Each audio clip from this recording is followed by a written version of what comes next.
नए लोग आते हैं, और जिस चर्च में नए लोग आते हैं वो जीवित चर्च होती है। क्या होती है? जीवित चर्च। तारीफ करो जीवित चर्च के लिए।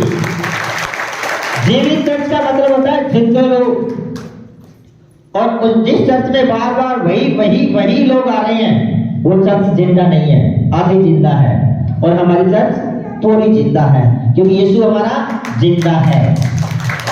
आज हम शुरुआत करते हैं। जो लोग नए आए हैं उनको तो ये भी नहीं पता कि कहाँ आए हैं। कई तो ये भी सोच के आए होंगे कि हम किसी मंदिर में जा रहे हैं, किसी बाबाओं के पास जा रहे हैं, किसी ओझाओं के पास जा रहे हैं, किसी तांत्रिक के पास जा रहे हैं। और कुछ एक लोग ये सोच के हैं बस आज जा रहे हैं, अगर ठीक हो गए तो ठीक है, नहीं अगली बार कैंसिल है। इस तरह के भी लोग आए हैं।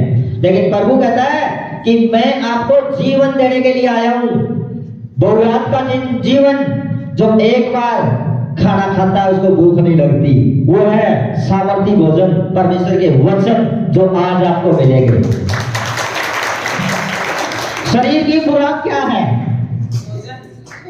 शरीर की खुराक क्या है? रोटी, जो हम भोजन कहते हैं। और आत्मा की खुराक क्या है?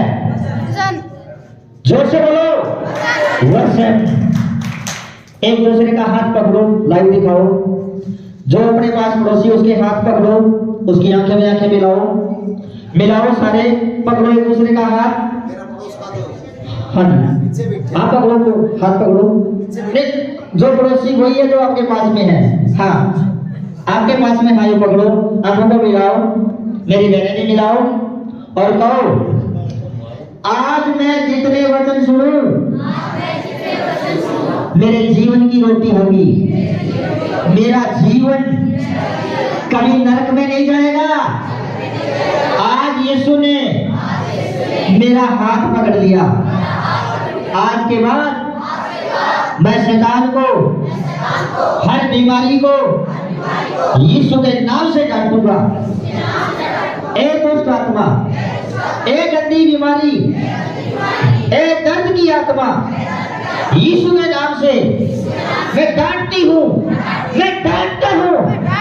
आज के बाद इस शरीर के अंदर यीशु आ चुका है, तेरा कोई अधिकार नहीं है। यीशु के नाम में आज हम सारे के सारे वचन सुनने के लिए आए हैं। हमारी आत्मा की खुराक वचन है, और वचन ही परमेश्वर है। तारीफ हो परमेश्वर की। तो आज हम परमेश्वर की महिमा करते हैं। अब आज सबको समझ आ रही है या बिना माइक सुनाओ? बिना माइक, जोरदार तारीफ करो। परमेश्वर ने ऐसा अनुग्रह किया, परमेश्वर कहता कि तेरा कंठ ही किसी लाउड स्पीकर से कम नहीं होगा और कभी तेरी रेस कम नहीं होगी। तो आज हम वचन शुरू करते हैं। उससे पहले आपको समझाना जरूरी है कि आप जिस जगह पर आए हो ये कोई बाबा तांत्रिक ओझाओं का घर नहीं है, ये हमारे पवित्र मंदिर है। उस परमेश्वर का घर है जिससे हम पैदा हुए थे, जिसने हमारे पैदा होने से पहले उस परमेश्वर ने आपके लिए धरती बनाई, आसमान बनाया, पाताल बनाया, पेड़ पौधे बनाए, जीव जंतु बनाए। उसको आपकी चिंता थी। तारीफ करो। क्या आपने कभी आपके दिमाग में, दिल में या कभी परिवार में ये विचार लगाया कि जिस परमेश्वर ने आपके लिए धरती बनाई, आसमान बनाया, पाताल बनाया, उसने पेड़ पौधे बनाए, उसने आपके लिए जीव जंतु बनाए, क्या आप उसको जानते हो? ना। और परमेश्वर ने कहा ज्ञान न होने के कारण मेरी बेटे नाश हो रही है। तारीफ हो परमेश्वर की। जिस परमेश्वर ने आपके लिए सारी चीजें आपके पैदा होने से पहले बंदोबस्त कर दिया और आप उस परमेश्वर को नहीं जानते, बताओ क्या वो परमेश्वर आपके जीवन में काम करेगा? नहीं करेगा। क्यों? क्योंकि आप उसको जानते ही नहीं हो। जब तक मैं लाइव नहीं आया था इस वेदी पर, इस परमेश्वर के वेदी के ऊपर, तब तक तो आपको यही था कि पता नहीं कौन सा पास्टर आएगा, बाबा आएगा, इस तरह था ना। जब मैं आपके सामने आया तो आपको पता चला कि ये तो वही है जो थोड़ी देर पहले हमने देखा था, तभी आपको पता चला ना। इसी तरह आज आपके दिलों के दरवाजे खुल जाएंगे और प्रभु आपके अंदर काम करेगा। हर बार ऐसा होता है, ये नई बात नहीं है। मैं लिखता कुछ हूं, लेकिन परमेश्वर जब मेरा कान पकड़ता है कि नहीं, आज लोग इस तरह के हैं, इनको ये सुनाना है, मेरे को वही करना होता है जो मेरा परमेश्वर कहता है। परमेश्वर ने कहा, जिस दिन इनकी मां की कोख भी नहीं बढ़ी थी, उसी दिन मैंने इनको चुन लिया था। आप सारे चुने हुए हो, परमेश्वर के बुलाए हुए हो, आप अपनी मर्जी से नहीं आए, क्योंकि उसकी इच्छा थी कि इतने दिन तक आप इस गंदगी में पड़े रहो और इतने दिन के बाद आप परमेश्वर के वचनों में आओ, जिससे आपका उद्धार हो जाए। तो आज आपके उद्धार का दिन है और आपकी बीमारियों का आखिरी दिन है, आपकी गरीबी का आखिरी दिन है, आपकी टेंशन का आज आखिरी दिन है। जिस परमेश्वर ने आपके लिए कुर्बानी दी, आप उसको भी नहीं जानते। जीसस क्राइस्ट को आप नहीं जानते। जिस यहोवा ने पूरी सृष्टि को बनाया, आप उसको नहीं जानते। जब भी आपके घर में कोई अच्छा काम होता है तो आप कहते हो कि हमारे पितरों ने कर दिए, यही कहते हो ना? हाँ जी। और जिस दिन परमेश्वर का क्रोध आता है और आपके घर में नुकसान हो जाता है, अगर कोई पूछने के लिए जाए कि आपके ये कैसे हो गया, तो कहते जी ऊपर वाला जाने। क्यों? जब बुरा हो गया तो वो ऊपर वाला जाने, और जब अच्छा हो गया तो अपने पितर जाने। यही होता ना? अरे पितरों को भी बनाने वाला परमेश्वर है, आपको बनाने वाला परमेश्वर है। वो कहता है कि ए मेरी बेटी, ए मेरे बेटे, मेरे पास आओ, मैं तुम्हें विश्राम दूंगा। लेकिन क्या है, हम लोग तो जाना नहीं चाहते ना। आज मैं कहता हूं, परमेश्वर आपसे प्यार करने के लिए, आपकी सारी समस्या सुनने के लिए आपके बीच में जिंदा हो। उस परमेश्वर ने आपके पैदा होने से पहले सब कुछ बना दिया। आप बताओ, जिस दिन आप पैदा हुए उस दिन धरती बनी थी क्या, या पहले से बनी थी? आसमान, पाताल, जीव जंतु, पेड़ पौधे, पंछी, सब कुछ आपके पैदा होने से पहले बन गया था। किसको चिंता थी इसकी? कौन से को? जो अपने हाथ से बनाया उसको, या आपको और मेरे को बनाया उसको? सबको बनाया। तारीफ हो परमेश्वर की। उस परमेश्वर को आपके पैदा होने से पहले चिंता थी ना। लेकिन आपने आज तक ईमानदारी से बताना है कि उस परमेश्वर को कितने लोगों ने धन्यवाद किया कि प्रभु तेरा धन्यवाद हो। सुनो एक सेकंड, सुनो, हाथ मत उठाओ, पहले सुनो। कितने लोगों ने ये बातें कही कि प्रभु तेरा धन्यवाद हो, तो मेरे पैदा होने से पहले मेरी चिंता करने वाला परमेश्वर था। बहुत ही कम मिलेंगे। कही थी आपने कभी? जब आप जानते नहीं थे तो किस लिए बोल दिया आपने? मेरी माँ गाया कर रहा है। तारीफ हो परमेश्वर की। यानी कि आपको बताता हूं कि ज्ञान न होने के कारण मेरी बेटे नाश हो रही है। हाँ, आपको ज्ञान होता तो आप नाश नहीं होते ना। आज मैं आपको बताता हूं कि प्रभु कौन है और किस तरह से आपसे प्यार करता है। जब वो मुझ पापी पर रहम कर सकता है तो आप तो धर्मी हो, आप पर क्यों नहीं करेगा? आज ही आपके सारे खत्ते वो भरने के लिए आया। एक इंपॉर्टेंट बात बताते हैं आपको और आपको समझ में आएगा कि परमेश्वर ने कहा कि जब तक चिन्ह और चमत्कार तू चर्च में नहीं करके दिखाएगा तो ये लोग विश्वास नहीं करेंगे। क्योंकि आज से 2700 साल पहले भी इस तरह ही था। जब यीशु मसीह मुर्दों को जिंदे कर देता था और लंगड़ा अगर ठीक नहीं हुआ तो वो मुर्दे को नहीं देखते थे कि एक मुर्दा जिंदा कर दिया, उन्होंने कहा ये लंगड़ा तो नहीं ठीक हुआ। आज भी ऐसा ही होता है, या मुर्दे जिंदा हो जाते हैं। अगर किसी का गलती से परमेश्वर एक पैर ना ठीक करे ना तो उसको आगे लेके आते हैं कि इसका पैर नहीं ठीक हुआ, और जो मुर्दा जिंदा किया था वो कैसे हो गया? तारीफ करो परमेश्वर की महिमा की। आपको मैं बताता हूं, लंबे रूट की बस में कितने लोग गए थे? सारे गए होंगे ना। ऐसा थोड़ी होता कि आप कभी लंबे रूट वाली बस में नहीं बैठे। किसी ने किसी कारण से गए होंगे, किसी की शादी में गए होंगे, किसी की बारात में गए होंगे, या फिर ट्रेन से कहीं गए होंगे। गए थे कि नहीं गए? तो आपको बताते हैं कि जिस तरह हम लंबे रूट में जाते हैं तो लंबे रूट में जाने के लिए हमें टिकट कटानी पड़ती है ना? बताओ, लंबे रूट में जाने के लिए हमें टिकट कटानी पड़ती है। क्यों? कहीं टीटी ना आ जाए रास्ते में, और या फिर कोई फ्लाइंग ना आ जाए बस में। इसलिए हम क्या करते हैं, टिकट कटा के उसके बाद रिजर्वेशन भी करा के बैठते हैं। तारीफ करो, मैं आपको समझाऊंगा। वो किस लिए कटाते हैं कि रास्ते के अंदर कोई कहने वाला ना हो, और वो जहां से बैठा है, जहां तक उसको जाना है वहां तक वो क्या करेगा, डायरेक्टली जाएगा।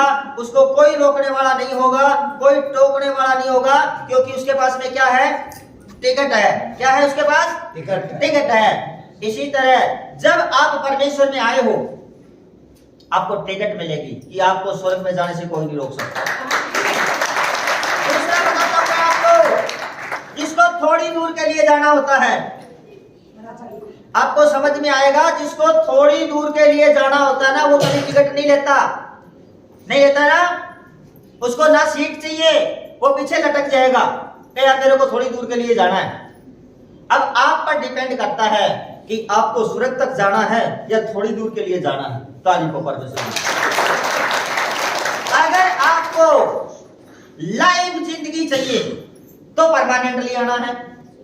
अगर आपको ये चाहिए कि थोड़ी सी दूर, यानी कि कुछ दिनों के लिए ठीक होना है, उसके बाद चाहे नरक में जाओ, वो आप पर डिपेंड करता है कि आपको यहां से फोकस करके सीधा परमेश्वर तक जाना है तो टिकट लेनी पड़ेगी। और टिकट कौन सी है? हर संडे चर्च में आना। जिन लोगों को सिर्फ ठीक ही होना है, जिन लोगों को सिर्फ ठीक ही होना है और कुछ नहीं चाहिए, सिर्फ चंगाई चाहिए, तो वो 2-4 संडे आना, वो रास्ते में लटक के रह जाओगे। क्योंकि इस वेदी से मैं ना आपको लोभ की बातें बता सकता हूं, ना कोई लालच की बातें बता सकता हूं, ना कोई छल की बातें बता सकता हूं। मैं इस वेदी से बताऊंगा जो आपके जीवन को स्वर्ग में ले जाने वाली बातें। तारीफ हो परमेश्वर। अगर आपको प्रभु से मिलना है और प्रभु में जाना है तो टिकट लेना होगा और उसका मूल्य देना होगा। मूल्य क्या है? हर संडे आना और परमेश्वर से प्रार्थना करना। इसी से परमेश्वर आपके जीवन में जितने भी संकट है आज ही खत्म कर देगा। कई बार क्या होता है कि हम लोग जब चर्च में आते हैं, आते ही ठीक हो जाते हैं, और कई बार लोग जिनके रुके काम है और भी ज्यादा फंस जाते हैं। इस तरह के मिलेंगे आपको, लेकिन उनको नहीं पता कि ये क्यों हुआ, कि प्रभु चाहता ही नहीं था कि उस काम के अंदर आपको फंसाए। प्रभु ये चाहता था कि मेरा बेटा हमेशा के लिए खुश रहे। इसलिए जो आपने जॉब में फॉर्म भरा वो नौकरी कैंसिल होगी। आपने देखा यार ये क्या हुआ, हमने तो प्रभु से प्रार्थना की थी कि हमें नौकरी मिलेगी, और जब नौकरी मिलने का टाइम आया तो प्रभु ने वो भर्ती कैंसिल कर दी। क्योंकि उस नौकरी में एक लोकल टाइप की टिकट थी कि आपको 2 महीने 10 महीने रखने के बाद वो नौकरी छोड़नी पड़ती। उससे पहले परमेश्वर ने वो रास्ता ही साफ कर दिया कि मेरा बेटा जब नौकरी लगेगा तो 60 साल की उम्र तक नौकरी करेगा। ये उसका प्लान था। इस तरह हम देखते हैं कई बार कई बेटियों के टॉप बच्चे नहीं होते, उनकी उम्र होगी, किसी की शादी की 10 साल हो गए, किसी के 5 साल हो गए, किसी के 20 साल हो गए, उनके बच्चा नहीं हुआ। पता है क्यों? क्योंकि परमेश्वर नहीं चाहता कि जब वो मां बने और उसका बेटा जवानी में चला जाए। इसलिए परमेश्वर उसकी कोख ही बंद कर देता है ताकि शैतान उसके ऊपर अटैक ना करे। और जब उसको बेटा देता है, बेटा वो देता है, तो उसका बेटा डीएसपी बनेगा। उसकी जो इच्छा रहती है ना, परमेश्वर की जो इच्छा रहती है ना, छोटी नहीं रहती। वो नहीं चाहता कि आप बीमारी में आओ, वो नहीं चाहता आप गरीबी में आओ, वो नहीं चाहता कि आप दुष्ट आत्मा के जकड़े रहो। वो चाहता कि मेरा बेटा स्ट्रांग हो। कोई भी बाप चाहे कितना भी गरीब हो, अगर वो आपके बेटे के बारे में सोचेगा, वो भी सपना लेगा कि किसी दिन मेरा भी बेटा टाई बेल्ट जूते पहन के खड़ा हो सबके बीच में। होता है कि नहीं होता? तो अपना तो जो यहोवा परमेश्वर है वो कभी सोच भी नहीं सकता आपके बारे में कि मेरा बेटा दुष्ट आत्मा से ग्रसित हो। वो कहता कि मेरे बेटे मेरी बेटे वो होंगी, अच्छा चारा पाएंगी, अच्छा पानी पिएंगी, अच्छी छाया में बैठेंगी और वचन के द्वारा उनकी जिंदगियां बदल जाएंगी। तो आपको सबसे पहले प्रभु पर विश्वास करना है कि वो परमेश्वर जीवित है, जिसने हमारे पैदा होने से पहले सब कुछ बना के तो तैयार कर दिया कि नहीं कर दिया? उसको चिंता थी ना कि मेरी बेटी और मेरे बेटे जब इस धरती पर आएंगे तो उनको भूख लगेगी, उनके लिए खाने के लिए व्यवस्था की उसने पीने के लिए व्यवस्था की, अपने कपड़ों के लिए उसने व्यवस्था की, सारी व्यवस्था की कि नहीं की? उसको चिंता थी ना। तो फिर अब क्यों शक करते हो? जिस परमेश्वर ने आपके पैदा होने से पहले आपका सारा बंदोबस्त कर दिया, और अभी जिस दिन संडे आना होता है कहते ना जी आज नहीं जा सकते, क्या होगा जी? आज तो मेरी बुआ आने वाली है, आज तो मेरी चाची आने वाली है। क्यों? कि अगर हम चर्च में गए तो हमारी चाची नाराज हो जाएगी कि मैं इतने दिन के बाद आपके घर में आई हूं और आप घर पे नहीं मिले। यही बात है ना। एक सपोज करो, और वो चाचा जो सबका चाचा है अगर वो नाराज हो गया तो फिर उस चाचे को किस तरह मनाओगे? मना लोगे? जिस संडे आपने मिस किया उसी संडे आपके चाचा ने आपके लिए बड़ी एक पराठा बना के रखा था कि आज मेरा बेटा और बेटी आएंगे तो मैं ये दूंगा, और उसी संडे शैतान आपके घर में गया, एक नकली चाची लेके आया कि नाना आज तो इस चाची से मिलना जरूरी है। कौन सा काम जरूरी है, उस चाचा से या नकली चाची से? असली से। जो हमारा बाप है वो संडे को यहाँ देता है, सबको प्रसाद बांटता है कि लो मेरी बेटी खाओ और हमेशा के लिए जीवन पाओ। तारीफ। आपको एक समझ में आएगा कि ये जो आप आए थे इस जगह पर, ये दरी गद्दे ये पंखे पुंखे सब लगे हुए तैयार थे कि बाद में किए आपके आने के बाद? किसको चिंता थी? परमेश्वर को। उसको पाया कि मेरी बेटी और मेरे बेटे जब यहाँ आए तो उनके लिए लंगर तैयार हो, उनके लिए गद्दे लगे हो, उनके लिए पंखे लगे हो, उनके लिए एक चरावा हो जो वचन सुनाता हो। सब कुछ कंप्लीट था ना आपके आने से पहले। जब ये काम वो कर सकता है, आपके खाने का बंदोबस्त वो कर सकता है, तो आपको किस चीज की घटी होने देगा? फिर वो होने देगा? नहीं होने देगा ना। लेकिन हम लोग क्या करते हैं? विश्वास नहीं करते। और जो विश्वास आज करके जाओ और आज ही देखो आपके जीवन में सारे काम बन जाएगा। जब तक आप प्रभु पर विश्वास नहीं करते तब तक कुछ नहीं कर सकते, क्योंकि परमेश्वर के वचन में लिखा है तू तेरी मर्जी से, तेरी इच्छा से, तेरी बुद्धि से और तेरी ताकत से कुछ नहीं कर सकता। कर सकते हो? नहीं कर सकते ना। आज मैं आपको एक वचन बताता हूँ। कुछ एक लोग इस बात पे एक शिकायत करते हैं, वो भी प्रभु से, हमारे से नहीं, प्रभु से। कहते हैं जी हम 3 बार आ गए जी, हमारा एक काम था वो तो नहीं हुआ, तो क्या करें? प्रभु पर मुकदमा कर दें? कोई है इस तरह का कोर्ट जो परमेश्वर का मुकदमा ले लेगा? नहीं ले सकता। और प्रभु ने कहा जब जब तू निर्बल होगा मैं तेरे को बलशाली कर दूंगा। तारीफ करो परमेश्वर। जब तक आप परमेश्वर के सामने अपने आप को सरेंडर नहीं करोगे तब तक काम नहीं बढ़ने वाला। पिछली वीक पर मैंने आपको बताया कि जिस बर्तन के अंदर पहले से ही पानी भरा है, दूध भरा है, शहद भरा है, उसको खाली ना करोगे तब तक उसमें और नहीं डाल सकते। डाल दोगे? आपके शरीर के अंदर तो पहले ही, दिमाग के अंदर तो पहले ही गंदगियां हैं। बीड़ी फूंक रहे हो, दारू पी रहे हो, सिगरेट पी रहे हो, गंदे विचार आपके अंदर आ रहे हैं और कहते कि प्रभु तू मिल जा, बस मेरे को बहुत जल्दी है, मैं 3 बार ही आ गया चर्च के अंदर। कैसे मिल जाएगा? मिल जाएगा वो। आज ही शपथ खाओ कि प्रभु मेरे अंदर से जितना भी बर्तन भरा हुआ मैं खाली करके जाता हूँ, बस एक तेरे लिए जगह खाली और तू मेरे अंदर आ जा। इस वचन के द्वारा आज ही परमेश्वर आपके अंदर वास करेगा। एक बारी मांग के तो देखो, वो कहता है मांगो तो मांगो तो दिया जाएगा।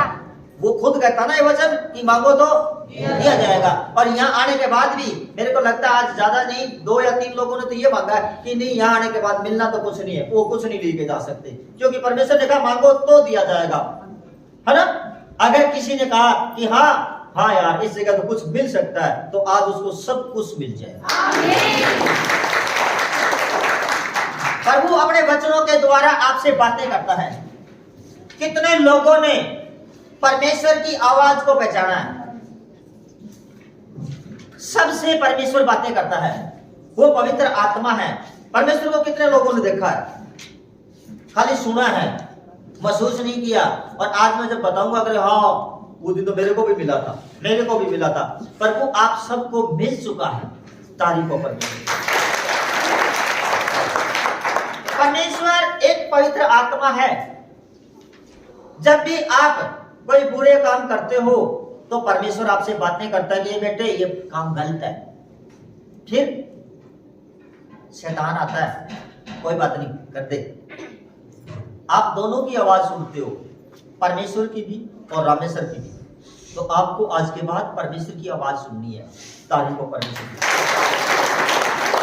आज नए लोग ज्यादा आए हो और मैं आपको आपके हिसाब से बताता हूं ताकि आपको समझ में आएगी।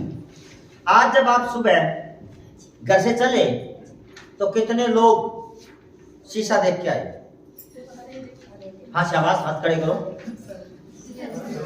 देख के आए ना?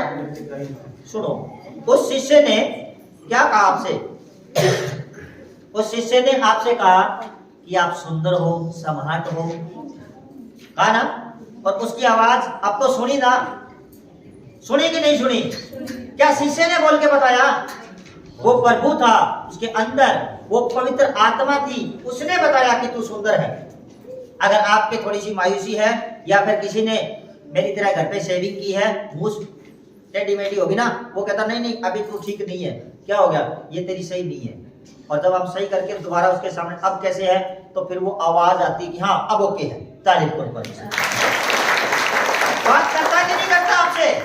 बताओ कौन है वो? प्रभु है।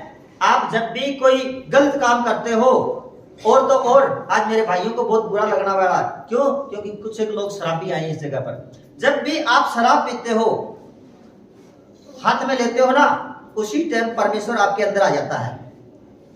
और जब आप उसको खोलते हो तब भी परमेश्वर आपके अंदर रहता है। परमेश्वर कहता है कि नहीं यार ये गलत है, अरे कोई बात नहीं। जब आप गिलास में डालते हो तब तक परमेश्वर आपके साथ रहता है। फिर आप पीने लगते हो ना, तो उसी टाइम परमेश्वर आप में से निकलना शुरू होता है और वो कहता है कि ये गलत है, अब कोई बात नहीं। फिर आप गटक जाते हो। गटकने के बाद जब आपके अंदर शैतान आ जाता है, फिर दूसरी बारी जब गटकते हो ना, तब इतना बुरा नहीं लगता जितना पहली बार में लगता है। क्योंकि परमेश्वर क्या कहता है कि मैं उसमें वास कभी नहीं करूंगा जिस शरीर के अंदर दारू होगी, बीड़ी, सिगरेट या और गंदे विचार होंगे, उसमें कभी नहीं आता वो परमेश्वर, है ना? फिर आपको छोड़ के चला जाता है। आवाज आती है जब दारू पीने वाला दूसरे दिन या फिर उसी दिन ज्यादा पी लेता है, कुत्ते उसके ऊपर पेशाब करते हैं, तो कहते हैं कल से दारू बंद। पता कौन? प्रभु पास में खड़ा होकर पूछता है कि हाँ अब क्या विचार है तेरा? बोले जी कल से दारू बंद। कहते ना, वो कौन बोलता है? उनके अंदर परमेश्वर कहता है कि कल से ये बंद कर देगा। पर वो फिर आपका वेट करता है कि हो सकता है ये यूटर्न ले ले, वापस आ जाए, इस गंदगियों को छोड़ दे। जब नहीं छोड़ते हो, अगले दिन फिर वही कहानी, वही कथा शुरू हो जाती है ना? तो प्रभु कहता है अपने मन फिराओ ताकि स्वर्ग का राज्य आपके लिए बिल्कुल निकट है। आपको बताऊं, कुछ एक लोगों के जीवन में परमेश्वर काम क्यों नहीं करता? परमेश्वर आपको बीमारी में ही रखता क्यों है? पता है क्यों? आपको बीमार परमेश्वर क्यों करता है? कि आप इस लायक बन जाओ कि प्रभु के नजदीक आओ। आज आप जितने भी लोग बैठे हो इस चर्च के अंदर, जो लोग नए आए हैं, आज से पहले वो कभी चर्च में भी नहीं गए होंगे, नहीं गए ना? पता है क्यों? प्रभु आपको बीमार इसलिए करता है कि आप सत्य मार्ग और जीवन की बातें सुन सको, और वो बातें मिलेगी आपको चर्च में, और चर्च में आप जाना नहीं पसंद करते, तो परमेश्वर आपको किसी बहाने से कान पकड़ के और आज इस भवन में लेके आया है ताकि सत्य को समझो, सत्य ही आपको स्वतंत्र करेगा। अगर आप बीमार ना होते तो यहाँ नहीं आते, अगर आप दुखी ना होते तो यहाँ ना आते, नहीं आते ना? और प्रभु कहता है कि पहले मैं ही उनको बीमार करता हूं और फिर मैं ही इनको चंगा करता हूं ताकि ये समझ सके कि सृष्टि का पूरा अधिकार मेरे पास है। तो आज आप इस जगह पर बैठे हो, सबसे पहले इस मिनिस्ट्री में जो भी आता है उसको एक प्रभु की तरफ से वचन सुनाते हैं ताकि उनको समझ में आए कि ये किस जगह पर आए हैं और क्या है इस जगह पर जो प्रभु आपको देना चाहता है। सबसे पहले आज जब जो ही मैं प्रेयर करके आपके ऊपर हाथ रखूं, उसके बाद आपको एक चीज का ध्यान रखना है, उस बात को फॉलो कर लेना। और आज के 6 संडे के बाद जिसके घर में चाहे कितना बड़ा बिगन क्यों नहीं है, उस बीमारी को जाना ही होगा। यहाँ से जाने के बाद या गेट से एंट्री करने के बाद उस वचन पर कायम रहना है और आपके जीवन के सारे श्राप और बंधन आज ही टूट जाए। परमेश्वर ने क्या कहा, मांगो तो क्लियर बात है ना, वो अपने वादे से मुकर नहीं सकता। मांगो तो दिया जाएगा। और यहाँ आने के बाद कहते हो जी मेरा पति सुधरना तो मुश्किल है और आप उसके लिए प्रार्थना कर दो, क्या वो सुधर जाएगा? आपने पहले ही बोल दिया कि मुश्किल है सुधरना। तो आप एंट्री करते ही बोल के जाओ कि आज मेरा पति सुधर जाएगा, आज मेरी पत्नी सुधर जाएगी, आज मेरे बच्चे सुधर जाएंगे, आज मेरे घर की गरीबी चली जाएगी, आज मेरे बच्चे जॉब लग जाएंगे, आज के बाद मेरे घर में कभी गरीबी नहीं आएगी, आज के बाद मेरे घर में कभी बीमारियां नहीं आएगी, आज के बाद मेरे घर में कोई मांगने वाला नहीं आएगा, मैं सबको देने वाला होऊंगा। मांगो तो दिया जाएगा। आप यहाँ आ तो गए, लेकिन आपके विचार अगर वही हैं तो आप कभी फलवंत नहीं हो सकते। क्यों? क्योंकि परमेश्वर ने कहा तेरी जबान के अंदर मैंने ताकत दी है। जब आपके घर में टोटा आता है, बीमारियां आती है, टेंशन आती है, तो पता है क्यों आती है?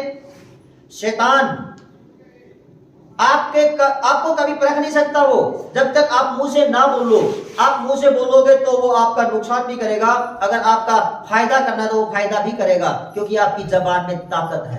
तारीफ करो। इस तरह आपने देखा होगा कि आप कुत्ते को इसी जबान से प्यार से बुलाओगे तो कुत्ता भी आपके पास आ जाएगा, आएगा नहीं?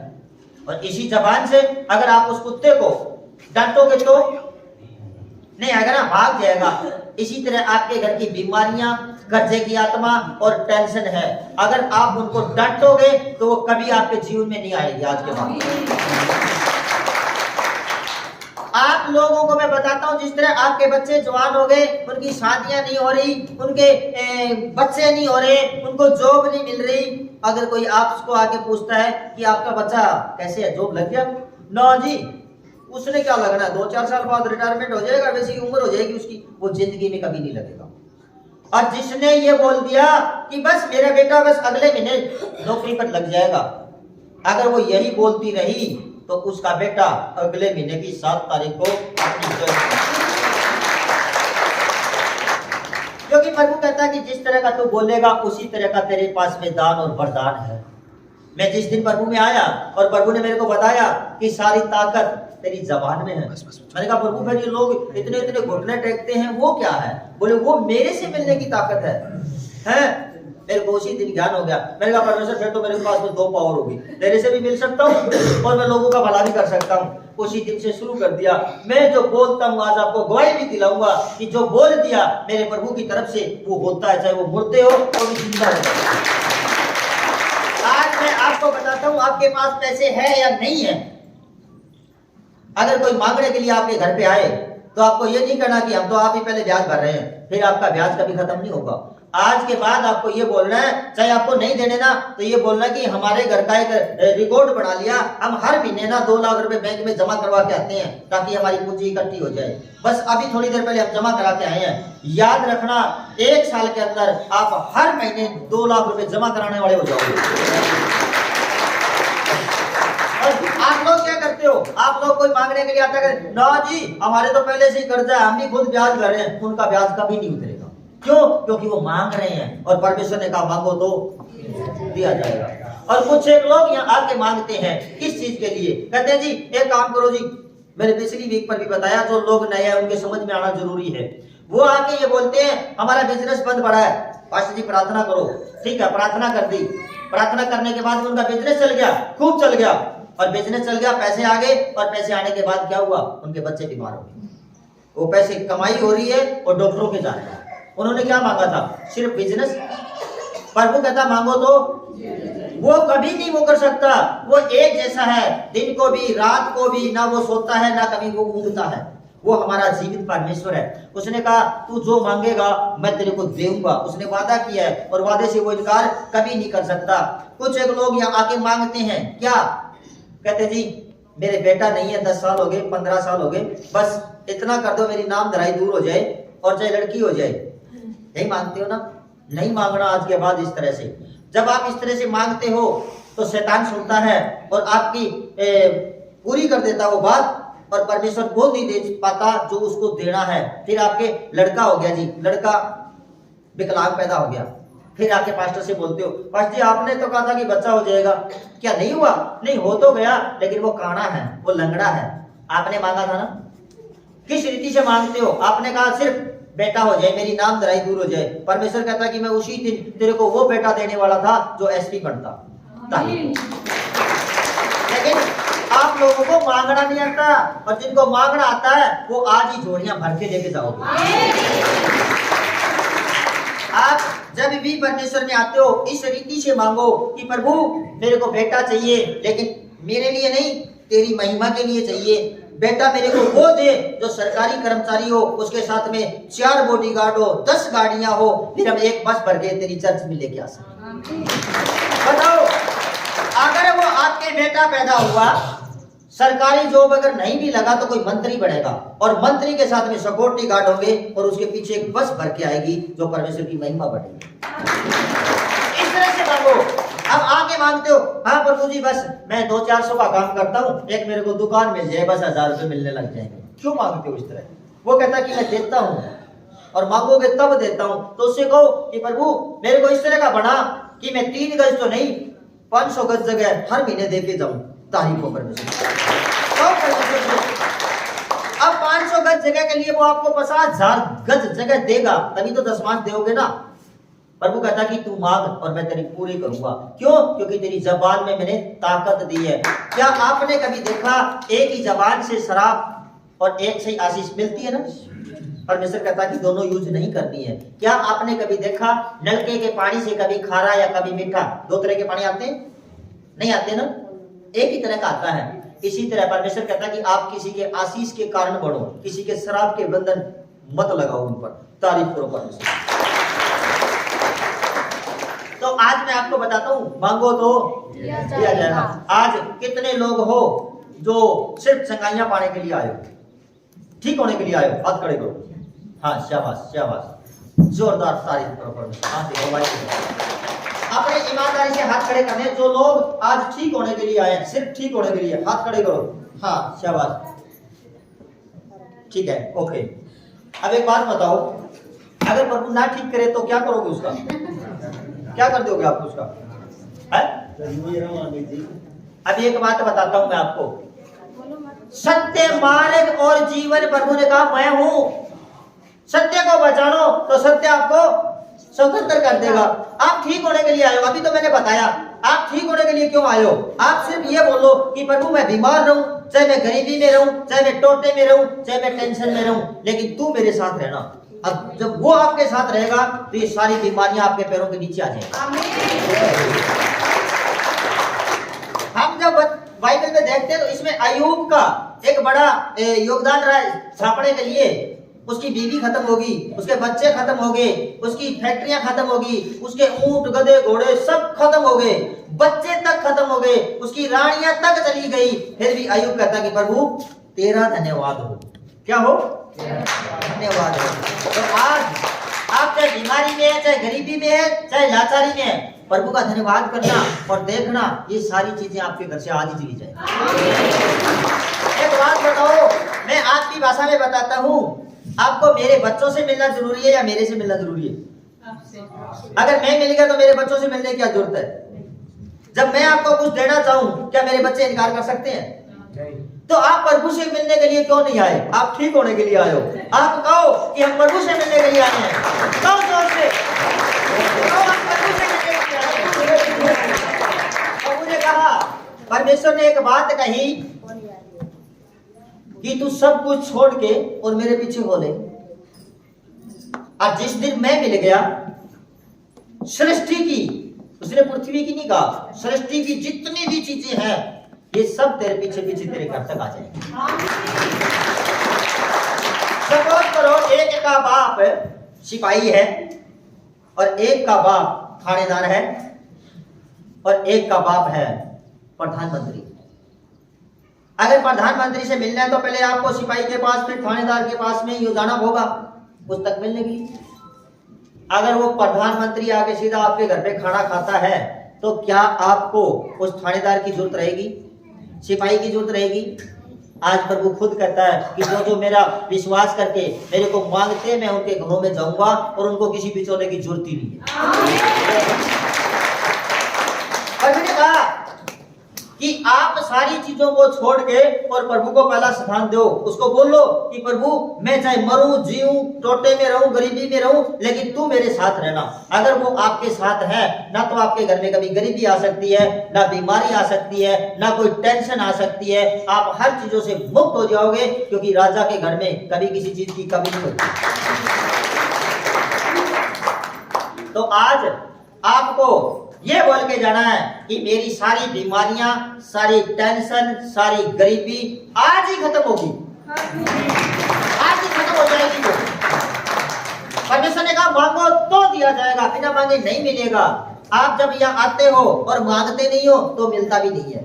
अगर मांगते हो तो आप अपने शरीर की अभिलाषा पूरी करने के लिए मांगते हो, फिर भी नहीं मिलेगा। आप मांगो प्रभु के लिए कि प्रभु अब की बार ना मैं गाड़ी से आया हूँ, किसी की किराया लेके और बहुत तकलीफ में था, बस अगर तेरी इच्छा हो जाए ना तो एक बड़ी गाड़ी दे, मैं तेरे कुछ एक लोगों को और भी लेके आऊंगा। प्रभु आपको बड़ी गाड़ी के साथ ब्लेस करे। आपने मांगा और उसने सुन लिया, उसने आपको पर्सनल गाड़ी दे दी। अब की बार बोलो कि प्रभु मैं ना थोड़ा चाय मिठाई लेके आया हूँ, क्योंकि थोड़ी समस्या थी, और अगली बार है ना प्रभु तू मेरे को इतना दे कि मैं सबके लिए लंगर का सामान लेके आऊं। तो प्रभु आपको देगा। उसने वादा किया कि मांगो तो दिया जाएगा। वो अपने वादे से इनकार कर ही नहीं सकता। जब तक आप अपने मुंह से अंगीकार ना करो तब तक वो प्रभु नहीं कर सकता। अगर आप दारू नहीं छोड़ सकते, आप बीड़ी नहीं छोड़ सकते, आप सिगरेट नहीं छोड़ सकते, आप गंदे कुकर्म नहीं छोड़ सकते, घुटने टेको प्रभु के सामने और कहो प्रभु मैं कुछ नहीं कर सकता और तू मेरे जीवन में सब कुछ कर सकता है। प्रभु आज ही आपके जीवन में करेगा, क्योंकि परमेश्वर ने कहा तू तेरी मर्जी से, तेरी इच्छा से, तेरे बल से, तेरी ताकत से कुछ नहीं कर सकता। और फिर भी हम ताकत लगाते हैं, कहते हैं या वो नहीं है, मेरा बाप थानेदार है, मेरा बेटा एसपी है, मैं डीएसपी हूँ, कुछ नहीं हुआ। सबसे बड़ा वो परमेश्वर है। जिस दिन आप इस बात को समझ गए कि हम कुछ नहीं कर सकते और प्रभु सब कुछ कर सकता है, आज ही देखना जिनके मकान नहीं है, प्रभु कहता है कि मैं उनके मकान और दुकान दोनों बढ़वा दूंगा। जिनके यहाँ बच्चे जवान पैसे नहीं है, परमेश्वर कहता है कि उनका सारा बंदोबस्त मैं करूंगा, क्योंकि परमेश्वर ने वादा किया है कि तू एक काम कर, तेरा सारा बोझ, तेरी सारी टेंशन और चिंता मेरे क्रूस पर डाल दे, मैं अपने आप तेरा सारा बोझ उठाऊंगा। तारीफ हो परमेश्वर। तो आज कोई सीरियस मरीज भी है, अपनी भाषा में तो इमरजेंसी मरीज हो, लेके आए हो, कौन है वहीं से बताओ, अभी वचन सुनाते हैं उसके बाद देखते हैं। हाँ जी, क्या प्रॉब्लम है उनको? आपके? हाँ जी, आज ही इसको एक बार लाइव दिखाओ, सिर्फ लाइव। ओके, हाँ जी, हाँ जी, बस लाइव दिखाओ सब देख। हाँ जी, जोरदार ताली।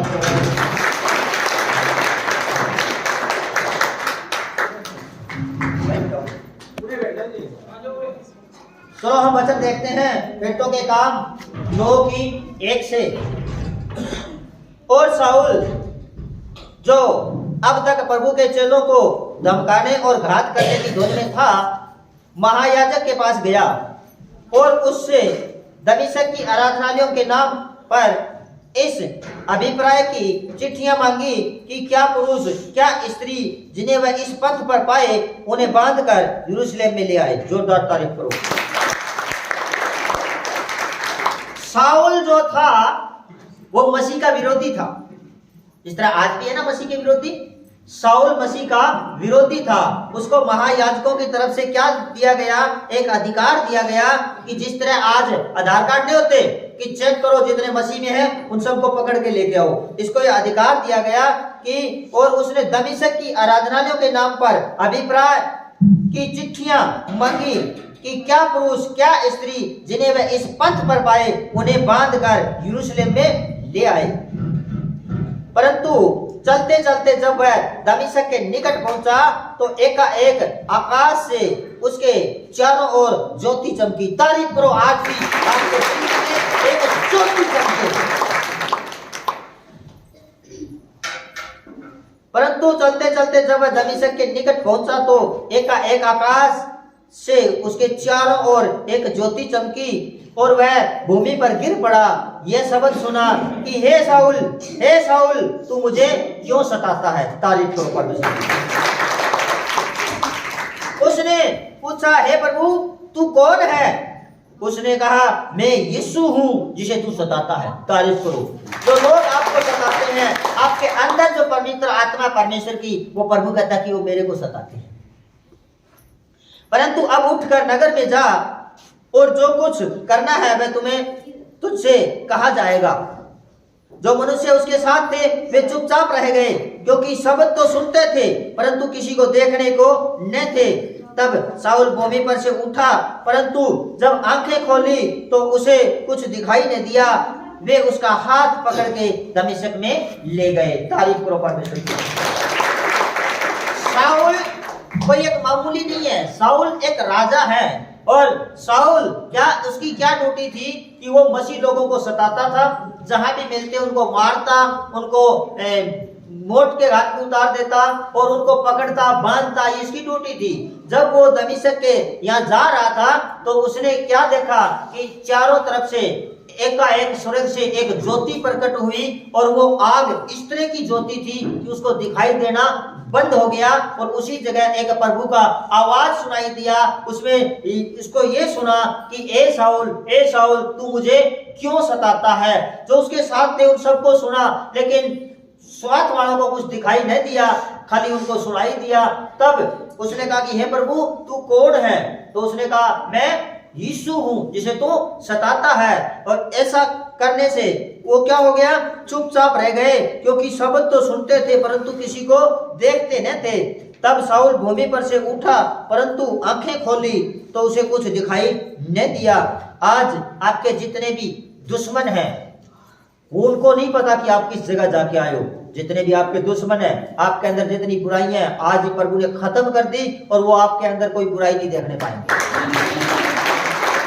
और वे उसका हाथ पकड़ के दमिश्क में ले गए और वह 3 दिन तक देख न सका और न कुछ खाया न कुछ पिया। दमिश्क में हनन्याह नाम एक चेला था। उसने प्रभु के दर्शन में कहा, हे हनन्याह। उसने कहा, हाँ प्रभु। तब प्रभु ने उससे कहा, उठकर उस गली में जा जो सीधी कहलाती है और यहूदा के घर में शाऊल नाम का एक तासरी को पूछ ले, क्योंकि देख वह प्रार्थना कर रहा है। तारीफ करो परमेश्वर की।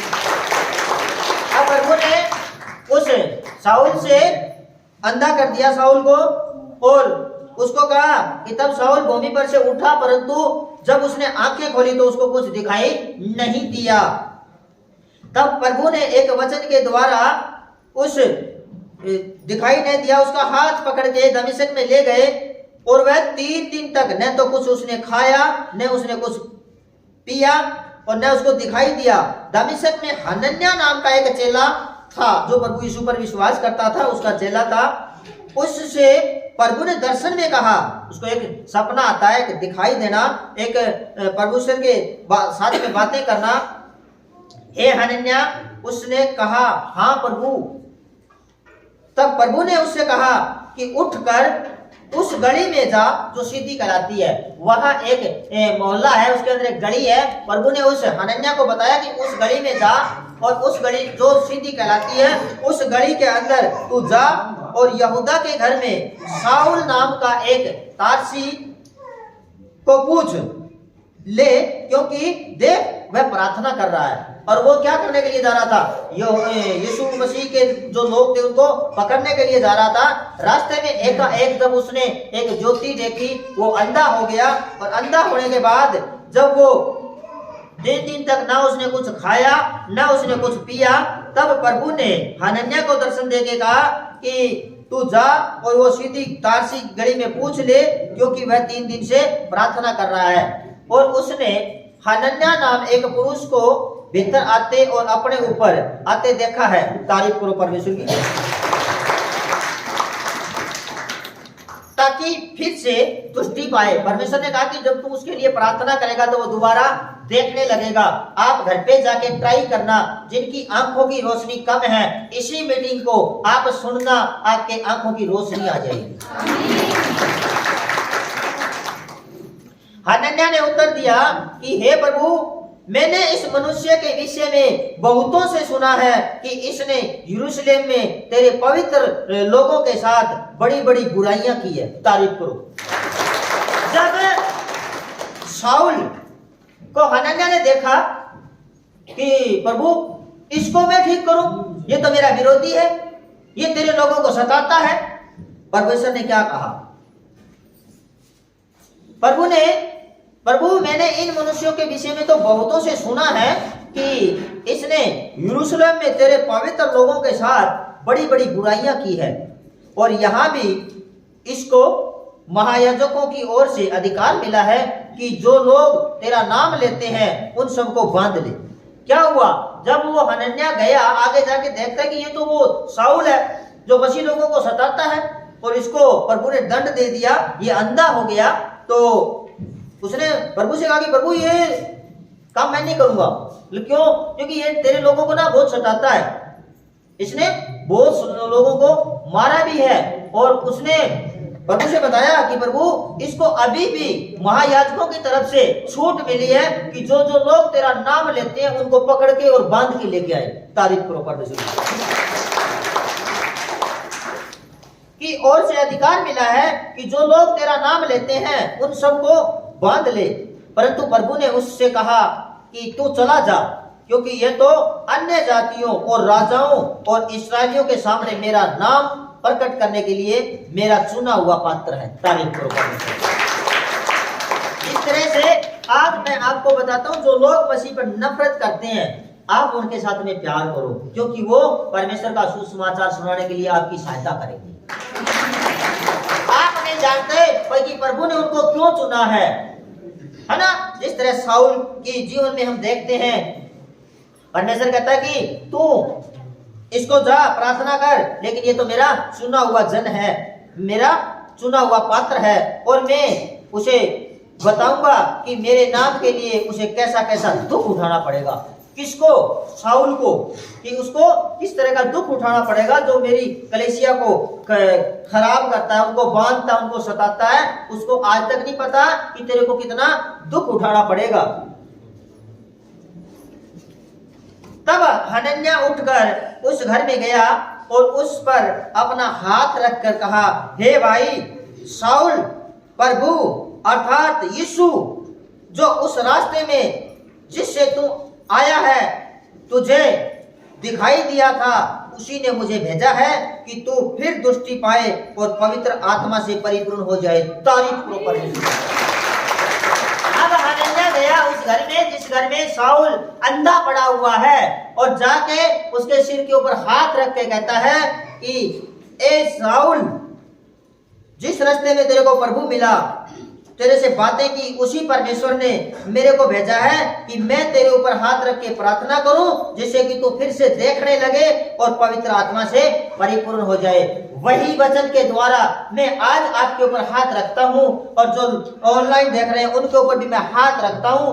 जिन जिन लोगों की आंखों में रोशनी कम है, आज इसी वचन के द्वारा उनको रोशनी मिल जाए।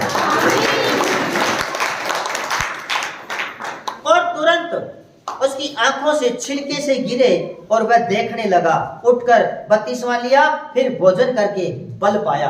आज मैं आपको बताता हूं, जितने लोगों के घुटने दुख रहे हैं, जिनके सिर में दर्द है, जिनके बवासीर की बीमारी है, जिनके यहाँ जोड़ों में दर्द रहता है, फेफड़ों में दर्द रहता है, आज ही वो खाना खाने के बाद बल पाएंगे।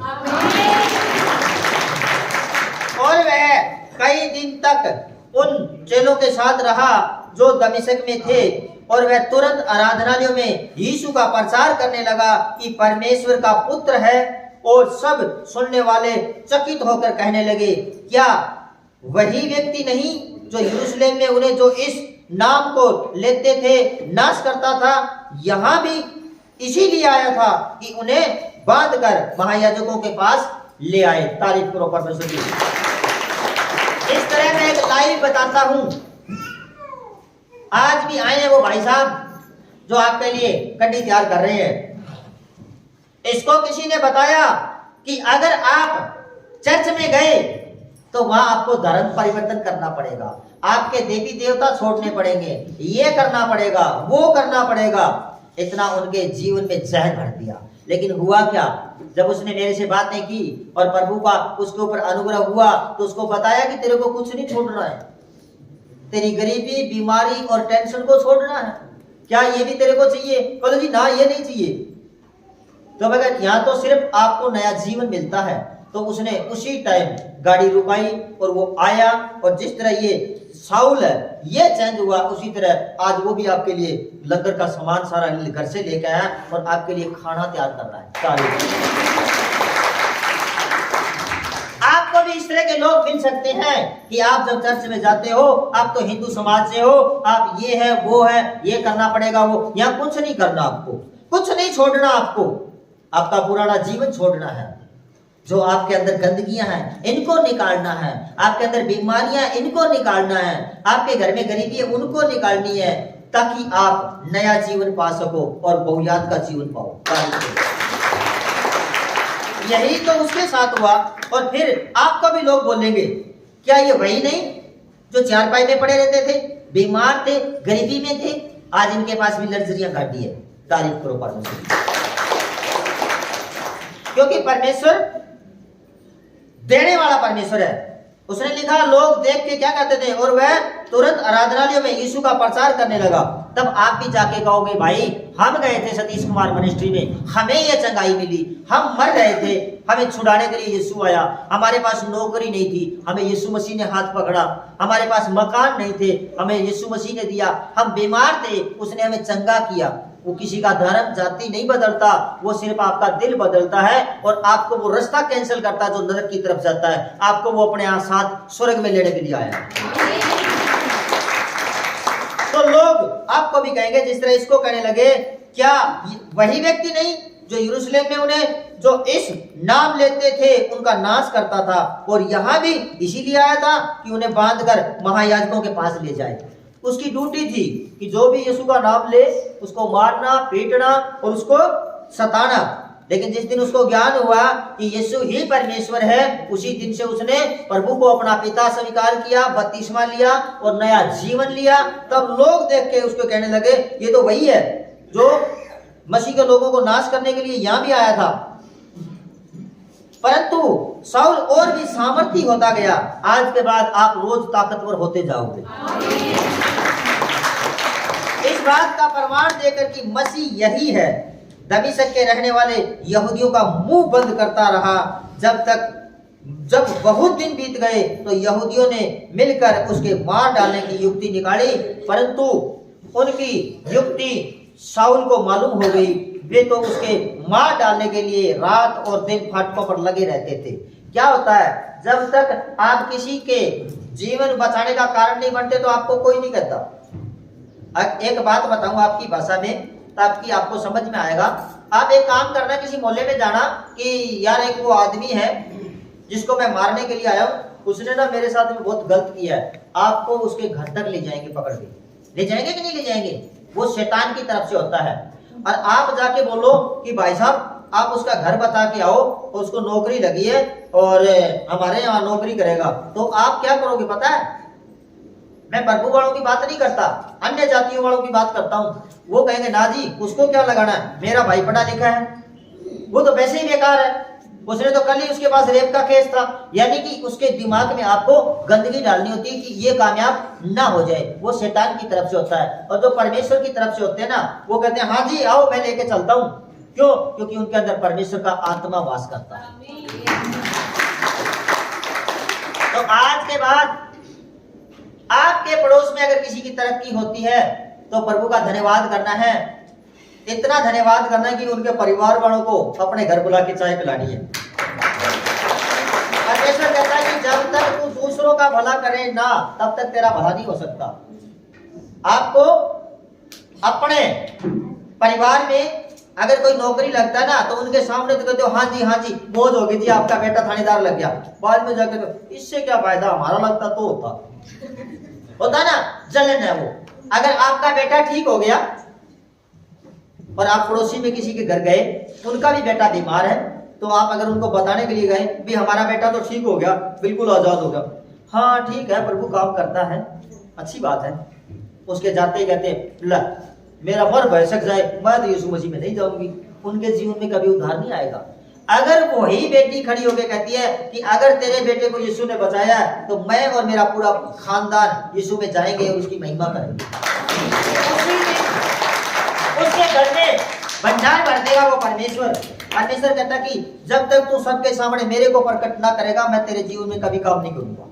और हम लोग क्या करते हैं, एक का मेरे पास में फोन आया, बोले जी पास्टर जी, मैं हाँ जी, बोले जी मैं ना तो जय मसीह की बोलूंगी, ना मैं हालेलुया बोलूंगी, ना मैं आमीन बोलूंगी, ना मैं यीशु मसीह को मानूंगी, लेकिन मेरी टांगों में दर्द है, ये तू ठीक कर दे, कभी जिंदगी में नहीं हो सकती तू।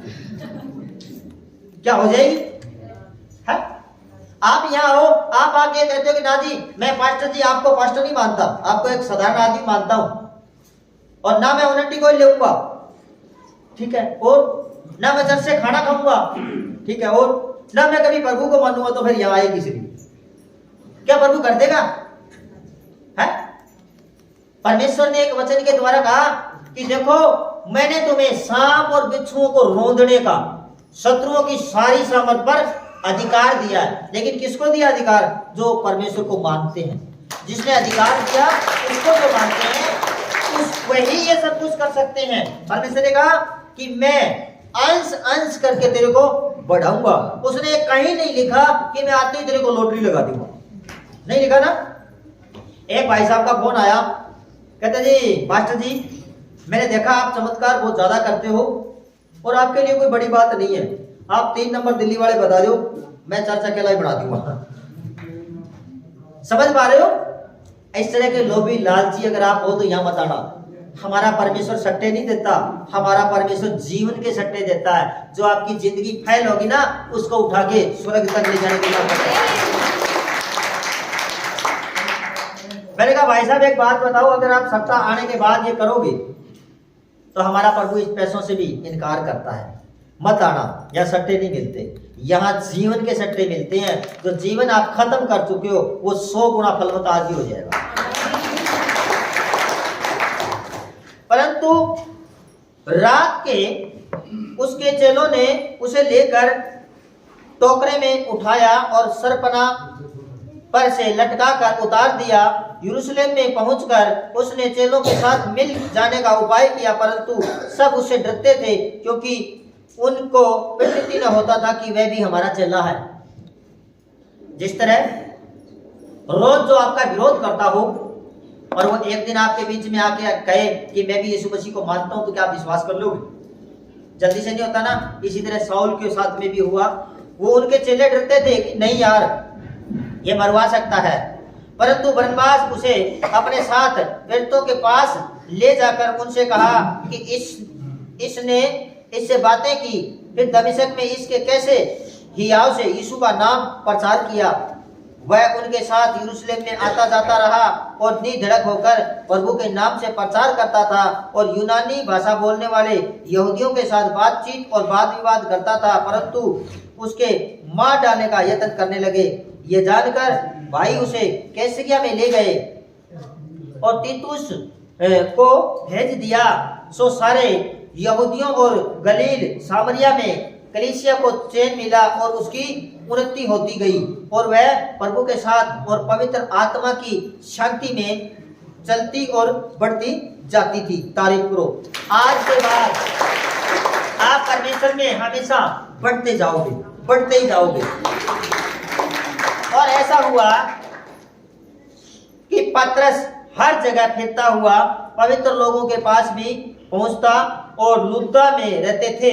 वहां उसे एनियास नाम एक जोड़े का मारा हुआ एक मनुष्य मिला जो 8 वर्ष से खाट पर पड़ा था। आज भी है कोई इस तरह का मरीज जो चारपाई में पड़ा हो? आज ही वो खड़ा होकर चलने लगेगा। अगर लाइव देख रहे तो पतरस ने उससे कहा, हे एनियास, यीशु मसीह तुम्हें चंगा करता है, उठ, अपना बिछौना उठा तब वह तुरंत उठ खड़ा हुआ। आज जो चारपाई में पड़े हैं, इस वचन के द्वारा इस जो मीटिंग को घर पे जाके भी सुनेंगे, जिनके घुटने रुक चुके हैं वो अपने आप काम करने लग जाएंगे और वो खड़ा हो जाएगा।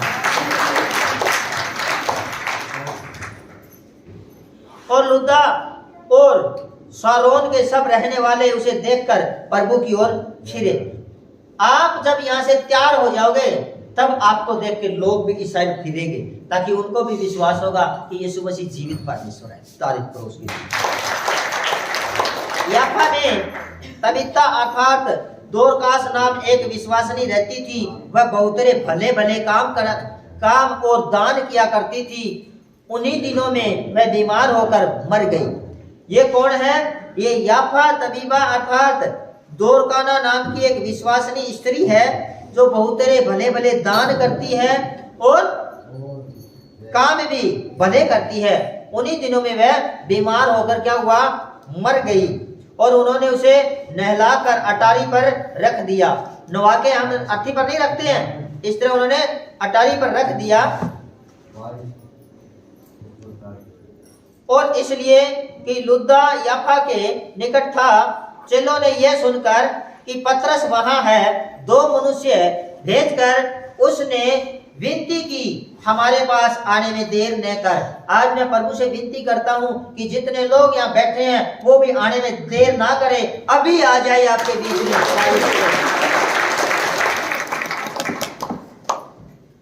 मनुष्य भेजकर विनती की कि हमारे बीच में आने में देर न कर। तब पतरस उठकर उनके साथ हो लिया और जब पहुंच गया तो उसे उस अटारी पर ले गए। और सब विधवाएं रोती हुई उसके पास आ खड़ी हुई, और जो कुर्ते और कपड़े दोरखा ने उनके साथ रहते हुए बनवाए थे दिखाने लगी। जब पतरस वहां आया, प्रभु का चेला, आने के बाद उन लोगों ने उस विधवा की बड़ाई करनी शुरू की कि ये दान बहुत ज्यादा देती थी, ये अच्छे काम बहुत ज्यादा करती थी, ये हमारे जो लहंगा जम्फर है, जो सूट है, ये बनाती थी। उसको दिखाया कि बड़ी कारीगरी थी और ये मर गई है। और उन्हें दिखाकर उनका परमेश्वर के सामने जब वो प्रभु का दास आया तो उसके पास आ खड़ी हुई और कुर्ते और दोरखा और उनके साथ रहते हुए बनाए थे दिखाने लगी। तब पतरस ने सबको बाहर कर दिया और घुटने टेक कर प्रार्थना की और लोथ की ओर देखकर कहा, हे तबीता उठ। तब उसने अपनी आंखें खोल दी और पतरस को देखकर उठ बैठी हुई। तारीफ करो। आज मैं आपको बताता हूं, आज मैं आपको एक बात बताता हूं कि अगर आपको प्रभु से कुछ चाहिए, फ्री है। अगर आप मुर्दे भी जिंदा कराना चाहते हो तो इस वचन के द्वारा सीखो। पतरस जो परमेश्वर का बायां हाथ था, जो प्रभु के साथ था, उसने क्या किया? जब वो विश्वासनी मर गई, उसको अटारी पर रख दिया और दो सेवक भेजे गए। पतरस आया, आने के बाद इस वचन में लिखा कि पतरस ने क्या किया?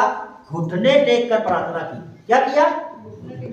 आज मैं आपको लाइव बताता हूं, अगर आपके जीवन में संकट है, बीमारियां नहीं जा रही है, तो इस तरह से घुटने टेको प्रभु के आगे और हाथों को बढ़ाओ और कहो प्रभु से कि प्रभु बस अब मैं हार गया, मेरे काम तेरे को करने होंगे। आज ही आपके जीवन के सारे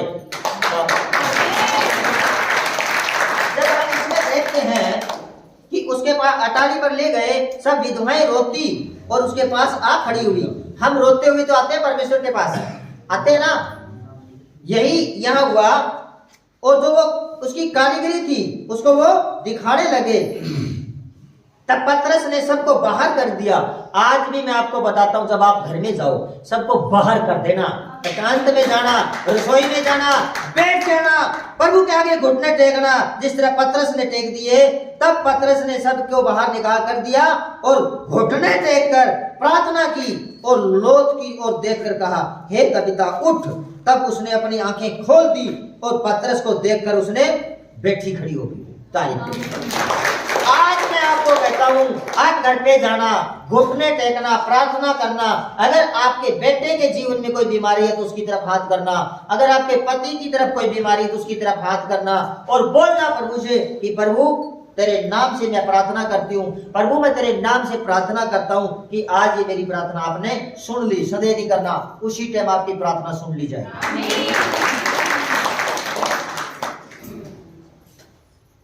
उसने हाथ देकर उसे उठाया और पवित्र लोग और विधवाओं को बुलाकर उसे जीवित और जागरूक कर दिया।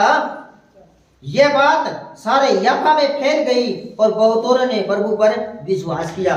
जब आप लोग सारे ब्लेस हो जाओगे, आप लोग जब सारे आजाद हो जाओगे, तब लोग आप पर क्या करेंगे? यीशु पर विश्वास करेंगे। और विश्वास की प्रार्थना से बहुत कुछ हो सकता है। तारीफ करो परमेश्वर की। आज कुछ एक चीजें, कुछ एक बीमारियां आपके घर में आप जबरदस्ती बुला के लेके आते हो, और आपको मैं प्रूफ करूंगा तो आपको समझ में आएगा कि हाँ ऐसा होता है। आप यहाँ गेहूं की पूड़ी रोटी जो भी खाते हो, हर महीने आपके घर में चक्की वाला आता ना। जो नए हैं उन्हीं के लिए, पुराने मत बताना। वो चक्की वाला किस लिए आता आपके घर में? आटा पीसने के लिए। कितने लोग सहमत हो कि वो आपके घर में आटा पीसने के लिए आता? हाथ खड़े करो, शाबाश। बताओ, हर महीने जरूरत रहती है चक्की वाले की, तो रहती कि नहीं? जो जिसके घर में चक्की वाला आटा पीसने के लिए आता वो हाथ खड़े करो, शाबाश। बाकी सारे क्या साबती खाते हो? जिन जिनके घर में चक्की वाला आटा पीसने के लिए आता हाथ खड़े करो। हाँ, शाबाश। आपका ये रिजल्ट है कि चक्की वाला आपके घर में आटा पीसने के लिए आता है, आता ना? आपने आज तक कितनी बारी आटा पिसाया है? गुरुजी इसने कह दी। सुनो, कितनी बारी आपने आटा पिसाया है? ना अभी तो कौन पिसा, हमारे तो करना चाकी से है। उसमें ही आटा पीसते हो? हाँ हाँ, ये भी गलत है। तारीफ करो जोरदार कर। सुनो, आपने आज तक कभी भी आटा पीस के नहीं खाया, आप गेहूं पीस के खाते हो। हाँ जी। बताओ कितने लोग जो आटा पीस के खाते हो? ना जी, कौन? आपकी जबान के कारण, आपकी जो जबान है इसी में परमेश्वर ने ताकत दी है। जब भी आप लड़ाई के मैदान में जाओगे, अगर इस तरह बोलोगे तो आप कभी नहीं जीत सकते। आप अच्छा बोलो, ताकतवर बोलो। तलवार दी है परमेश्वर ने, आपकी जबान की तलवार है। आप शैतान को आज ही शर्मिंदा करोगे। कुछ लोग यही बोलते जी, हम तो जी आटा पिसा के खाते हैं। आटा आपने आज तक कभी नहीं पिसाया। आपने गेहूं पिसाई और फिर आपने गेहूं से आटा बना के खाया आपने। इसी तरह से जब भी आप चलते हो घर से और पहले से बोल देते हो, आज तो हमारी सेक्रेटरी की भी गवाही है, सुबह से इसने मजाक करी, मैं आज नहीं आ रही, सारा सौदा ही कैंसिल हो गया। क्यों? इसने मजाक की, लेकिन जबान से की। फिर मेरे पास फोन किया, गुरुजी आप तो नाराज हो गए, है ना? मेरे को कोई साधन ही नहीं है, कोई सुविधा भी नहीं है। तो किसने मांगा? आपने मांगा ना। फिर मैंने कहा चल आज तुम आएगी। हाँ, और आपके सामने बैठी है। आप जो जबान से करते हो वो प्रभु करता है। उसने वादा किया, मांगो तो दिया जाए। आप गरीबी मांगो, गरीबी आ जाएगी। आप अमीरी मांगो, अमीरी आ जाएगी। आप आज तक मैं एक बात आज फिर बताता हूं, क्योंकि जब तक आपको समझ में ना आए तब तक आप स्वर्ग के राज्य के वारिस कभी नहीं हो सकते। जिस रास्ते का आपको ज्ञान ही नहीं है, उस रास्ते आप कैसे चले जाओगे? नहीं जा सकते ना। आज मैं आपको बताता हूं, पहले के लोग गाड़ियां कितने लोगों ने देखी है? आपने गाड़ी देखी ना? सबके पास गाड़ियां हैं, सबके अंदर टायर है ना। पहले हम सारे लोग एक ही बात बोलते थे, गाड़ी का टायर पंचर हो गया, बोलते थे ना। और होता था क्या? होता था बताओ? ट्यूब पंचर होती थी ना। ज्यों ज्यों आप बोलते गए, प्रभु ने कहा, मेरे का वचन है कि मांगो तो। आज टायर के अंदर ट्यूब होती नहीं, होती है? आज क्या पंचर होता है? आज टायर पंचर होता है, उसके अंदर ट्यूब है ही नहीं। ट्यूब है ही। इसी तरह ऐसा मत बोलो कि आटा ही पिसा के खाना पड़े। जोरदार तारीफों कर देते। उसके वचन में लिखा है कि मांगो तो दिया जाएगा, बिना मांगे नहीं मिलेगा। अगर आप यहाँ आए और आपकी बीमारी को आप छुपा के चले गए तो वो आपके साथ में चली जाएगी। अगर आप नीधड़क होकर अपनी बीमारी को बता के जाते हो तो आज उस बीमारी को मैं यीशु के नाम से श्रापित करता हूं। आज हम एक गवाही लेते हैं। ये इस लड़के को उठाओ इस लड़के को, एक कुर्सी लेके आओ, इस कुर्सी पे बिठाओ इसको, उठाओ इसको। आज हम आपको एक गवाही दिखाते हैं, इस तरह की गवाही जो रूह कांप देने वाली गवाही, जिसको परमेश्वर एक अलग से क्लिप बनाना है इसकी, जो अलग से आपको नया जीवन देने वाली गवाही, ताकि आप समझ सको कि प्रभु जीवन देता है और वो जीवन देता है जो बहुयात का जीवन हो। जोरदार तारीफ हो परमेश्वर। इसके परिवार से कौन है वो भी आए इस जगह पे। आओ, इसकी माँ को लेके आओ। हाँ, माँ और ताई दोनों आ जाओ। एक अलग से क्लिप पढ़ाओ इसकी, छोड़ दो, ये नहीं गिरेगा। आज इसको यीशु ने पकड़ लिया है। आओ, आप जोरदार तारीफ करो। ये छोटी गवाही नहीं है, ये वो गवाही है ताकि आप समझ सको। आओ इस जगह पर आओ, इस जगह बैठ नहीं, आओ ये आओ, आप इस साइड आओ। आओ, इसके पापा भी आए हैं। हाँ, इसके पापा भी बुलाओ। आओ, क्या बात, जोरदार तारीफ हो। इस गवाही को जब आप सुनोगे तो आपकी रूह काम से आएगी, क्योंकि यीशु मसीह मुर्दों को जिंदा करता है और वही इनके साथ में हुआ। जोरदार तारीफ हो। कौन से गांव से आएगा? हरपाड़ू गांव है, कोई किस जगह है? राजगढ़ से पिलानी रोड के ऊपर हरपाड़ू गांव है। सुन पा रहे हो सारे? हाँ जी। ये आपके क्या लगता है? आपका बेटा है। क्या हुआ था इसको? डॉक्टरों ने बताया ये बीमारी। जोर से बताओ। सुनो, इस बच्चे को परमेश्वर ने ठीक किया है। डॉक्टरों ने इनको ब्लड कैंसर बता दिया। सुन पा रहे हो? ब्लड कैंसर आखिरी स्टेज पर, तीसरी स्टेज पर, और इसको घर ले जाओ, कोई इलाज नहीं है ना? और इन्होंने परमजीत के पास फोन किया जो यहाँ से जुड़े हैं। इन्होंने मेरा नंबर दिया और मैं प्रभु का दास, मेरी मर्जी से कुछ नहीं करता। फिर इनके घर पे गया और जिस टाइम मैं इनके घर पे गया तो आप ये क्या लगते हैं इनके? मौसी और ये इसकी मम्मी है। ये दोनों इसके ऊपर पड़ के रो रही थी, आंसुओं से इसको भिगो रही थी कि डॉक्टर ने बोल दिया इसकी सेवा करो, ये नहीं बचेगा। यही था ना? और जब मैं इनके घर में गया उसी टाइम इसके ऊपर हाथ रख के प्रार्थना की और आज ये जिंदा आपके सामने है।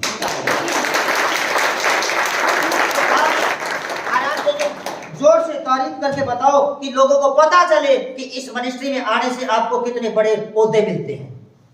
बताओ, अपने मुंह से बताओ, इसके क्या था? जोर से बोलो, वो लाइव चल रही है जी। आप बताते क्यों नहीं आपके बेटे को जीवन? आप बताओ क्या था इसको? जोर से बताओ, आवाज आ रही है। हाँ जी, आप आओ।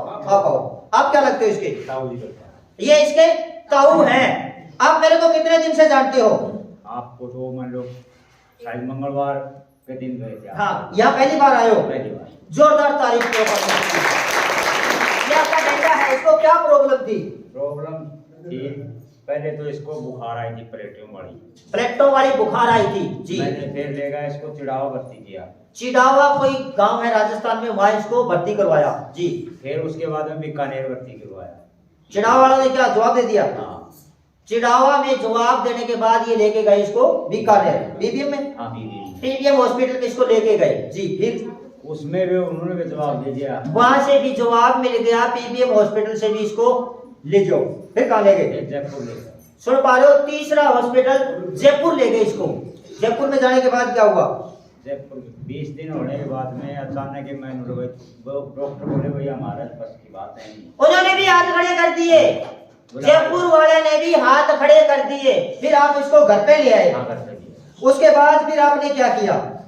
भाई और कोई छाणों के पास, किसी के पास, वैसे सुन पा रहे हो? बाबाओं, ओझाओं, भूत सिद्धि वालों के पास में भी लेके गए इसको।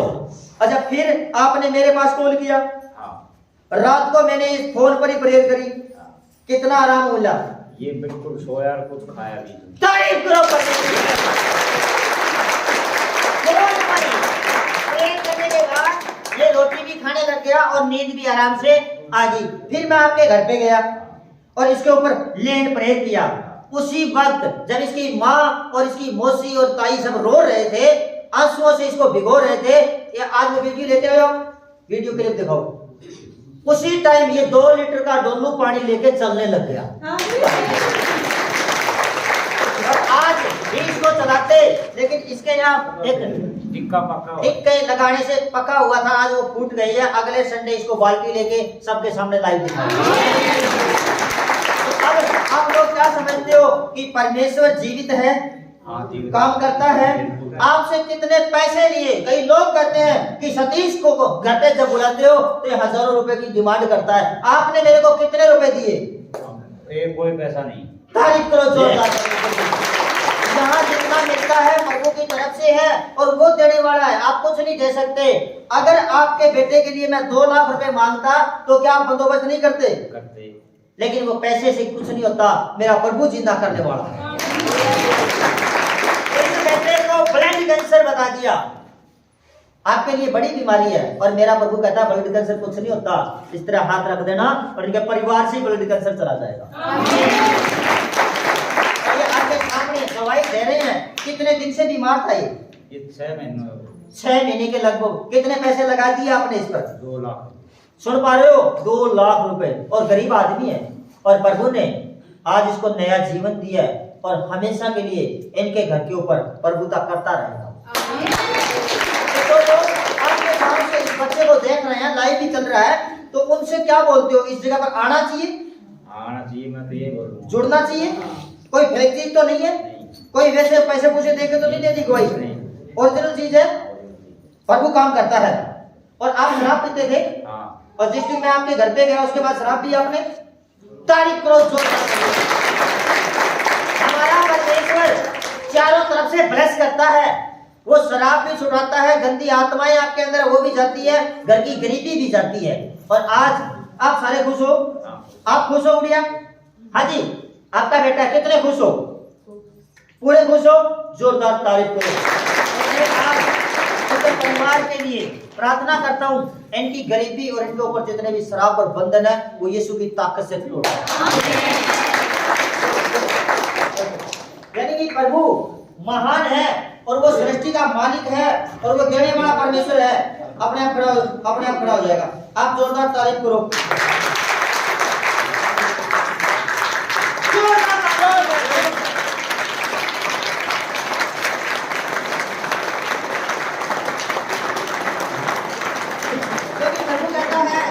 कोई राई के समान विश्वास करता है तो उसके ऊपर से सारे पहाड़ परमेश्वर हटा देता है। रचना नाम से आए हैं वो जिसके अंदर जिद था। आओ, हाँ ये लो, जोरदार तारीफ करो। एक और इसकी जगह से किधर पढ़ाओ? तो आओ, आप इसको देख रहे हो, इसके अंदर जिद था, भूतों का सरदार था, और इसको ये डिमांड भी करती थी कि 2 दिन के बाद तेरे को लेके जाएंगे।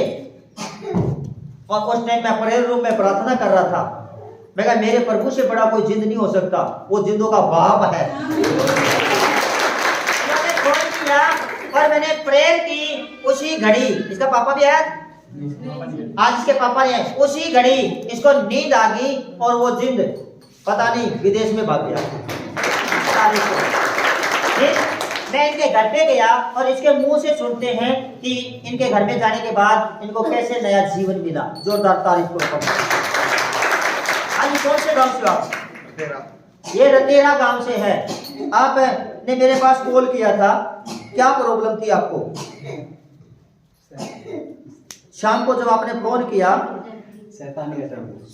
जिस दिन बीमारी में थे आप, जब आपको दुष्ट आत्मा सता रहा था, उस टाइम में जब आपने मेरे पास फोन किया तो क्या कंडीशन थी आपकी? मेरी कंडीशन बहुत खराब थी। कंडीशन खराब थी। यानी कि आपके घर वाले बता रहे थे कि आपको तो 2 दिन का टाइम और बता रहा था वो शैतान कि बस 2 दिन के बाद लेके जाऊंगा। और जब मैं आपके घर पे गया परहेज करी, उसके बाद क्या शैतान ने आपको कोई परेशान किया? अभी आप काम पर जाने लगे। तारीफ करो जो ऐसी तरह की जो बीमारियां, जो दुष्ट आत्मा, जो अंधकार की शक्तियां आपको आगे नहीं बढ़ने देती, आपको पता भी नहीं होता। और ये हांसी में बैटरी वाले के यहाँ काम करता है। वह कई लोग रहते हैं, इसके अंदर वो दुष्ट आत्मा आया और इसको चारपाई में डाल दिया, और जो ही हम इनके घर में प्रार्थना करके आए, यीशु के नाम से इसको आशीर्वाद दिया, और ये आज आपके सामने है पूरी तरह से ब्लेस है। तो इन लोगों को क्या बताते हो, इस जगह पर आना चाहिए, राज्य करना चाहिए, राजी होकर आना चाहिए। तारीफ। और हमारी जो ये मिनिस्ट्री है, इसमें ये नहीं है कि किसी को कुछ बोल देने का मौका नहीं। यहाँ सबका घर है, यहाँ ओरिजिनल बात होती है। अगर हमें पैसे के लिए कोई काम करना होता तो मीडिया बुला लेते, या मीडिया नहीं, हमारा मिनिस्टर आता है। आपके जीवन बचाने के लिए यीशु मसीह आया है और वही जीवन देता है। यहाँ कोई एडिटिंग नहीं होती, पहले तो पता ही नहीं होता किसे क्या गवाही लेनी है। ये आपके सामने है, ये दुख में थे, दर्द में थे, और प्रभु ने इनको नया जीवन दिया। जोरदार ताली। हम परमेश्वर की महिमा करते हैं, जैसे कि आशीष उतरे आज बड़वा गांव से, वो बिमला और उनका परिवार आगे आए, क्योंकि उनको बार बार अटैक होते हैं दुष्ट आत्मा से। आज उनको फ्री करना है यीशु की ताकत से। एक जगह रुको, एक बार आप सारे अपने हाथों को उठाओ, लाइव करो, आपके ऊपर लैंड भी करेंगे। आज तो